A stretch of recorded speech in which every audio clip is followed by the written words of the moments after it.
नमस्कार मित्रांनो, जाणून घेऊयात लोकनेते अप्पासाहेब नारायण नागू पाटील यांच्या 7 वर्षाचा संप आणि डॉक्टर बाबासाहेब आंबेडकर यांनी दिलेल्या पाठिंब्याबाबत। चरी सभेनंतर नारायण नागू पाटील यांनी शेतकऱ्यांना संपावर जाण्याचे आवाहन केले।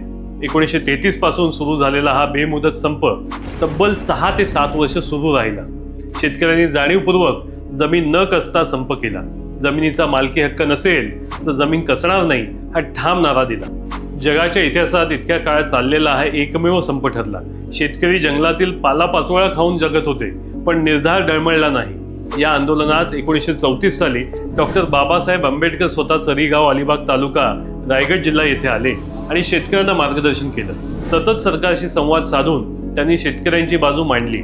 दुसरीकडे सावकार, खोत आणि इंग्रज सरकार यांच्या तोंडाला या संपामुळे चणे फोडले। संपाच्या काळात 1935 मध्ये जिल्हाधिकारी स्वतः चरी गावात आले आणि नारायण पाटील व शेतकरी नेत्यांची भेट घेतली। अखेरीस शेतकरी चळवळीला नवसंजीवनी मिळाली। हा 7 वर्षाचा संघर्ष भारतीय शेतकरी चळवळीच्या इतिहासात सुवर्णाक्षरांनी लिहिला गेला। धन्यवाद।